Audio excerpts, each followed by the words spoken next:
your album. So, both the music and the movements behind the performances. Kasi kung hindi nyo po na itatanong, meron din po silang contribution dun sa album nila in terms of production, of composing, writing the lyrics. So talagang napaka-talented po ng Rive. Okay, unahin natin si Russo and Ishiro.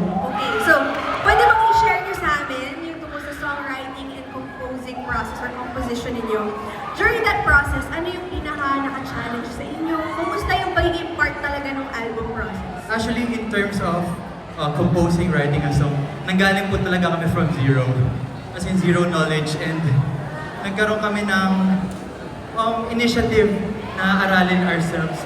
Kasi alam namin magagamit namin siya in the future. And actually, sobrang lucky po namin na nabibigyan po kami ng opportunity to create songs and gamitin namin as a group. So, sobrang fulfilling lang din talaga na what we put out is also created by us and authentically right. Wow, thank you, Ishiro. Russo? Yeah, sabi nga ni Ishiro, siguro ang pinaka-exciting sa paggawa ng songs namin is paano namin mahanap yung genre na para sa amin. Oo nga. Paano namin mahanap yung style ng grupo. Mismo. Ayun. So yun yung pinaka-challenging. Dun sa yung bukod sa inaahal nyo kung paano mag-compose, gumawa ng sariling kanta, yun pa, kailangan nyo isipin paano kayo magkakaroon ng sariling style. Okay. So ngayon naman, aside from composing, this album also involved working with different collaborators. At ang ilan nga ay nandito kasama natin. So speaking of which, how was it working with DJ MOD sa itong album nyo? Siyempre, marami na po siyang naka-work, kagaya na lang ni Sir Francis M, ang ating legend. Yan. Wow! Yan. Dahil doon, sobrang thankful po kami na binigyan po kami ni Sir DJ MOD ng masterpiece na song, which is yung Panaginip na Lang. Thank you so much po, DJ MOD. And hindi niya po pinaramdam sa amin yung pressure during sa working process namin. Oh, okay. So talagang enjoy lang. Mamaya makikita namin ang inyong performance ng song na yan, Panaginip na Lang. Now you also have a bonus track that was composed by Kix, or Sir Kiko Salazar. Isa pang veteran sa music industry. So how was that experience like, and what was it like working with Kix himself? Oo. So pwede bang kwentuhan niyo kami? Oh, ako na. Sige.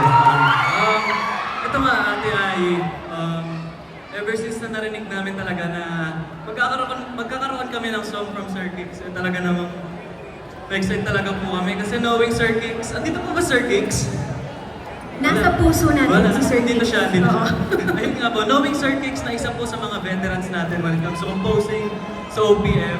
So, sobrang, alam niyo, dinala niya po kami sa classic, tapos thankful po kami na sa amin niya po ibinigay talaga yung song na yun.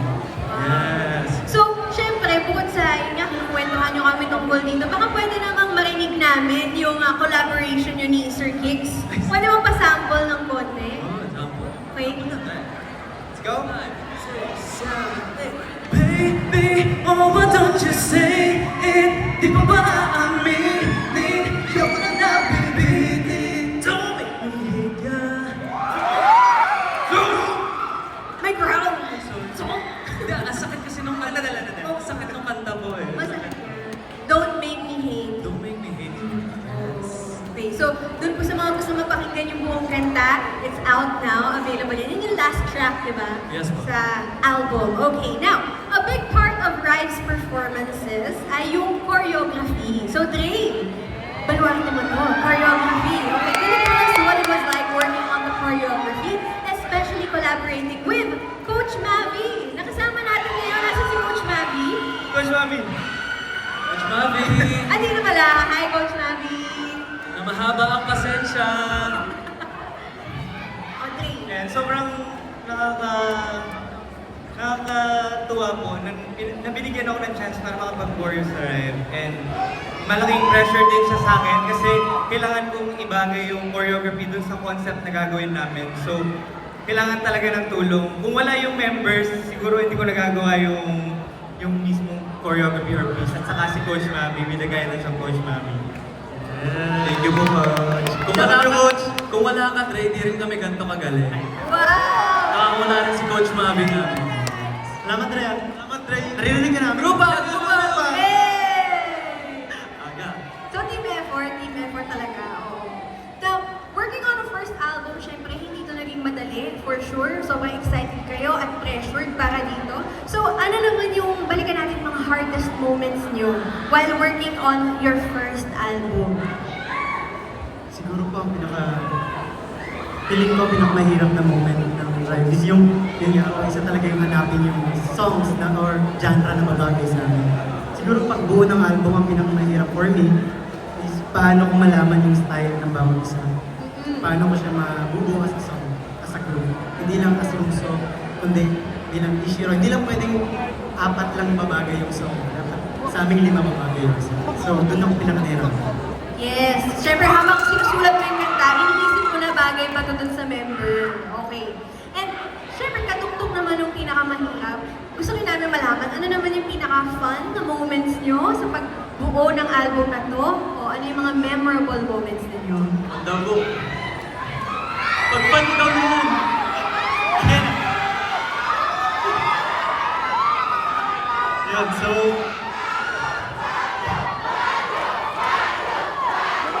Ayan na. Binibigyan ka na nila ng courage. Okay. So, Go, Matthew. ayun, yung pinaka-fun. Kami kasi Rive, palagi namin pinag-uusapan yung future namin. So, every time na nagkukwentuhan kami, kasama sa pangarap namin yung makabuo ng album, which is nangyayari po siya ngayon. Oh, yun talaga. Talagang relatable din yun sa lahat yung pag-abot ng inyong mga pangarap. And we're so happy for you na nandito na kayo ngayon. Now, syempre, because this is your first album and you've already shared your favorites via social media, curious kami kung ano ba yung mga genre na interesado kayo na pag-eksperimentohan pa. So, kumbaga, as agents, saang destination nyo ba gusto dalhin ang Arrows? Actually, di ba, as Rive, we want to arrive to different destinations.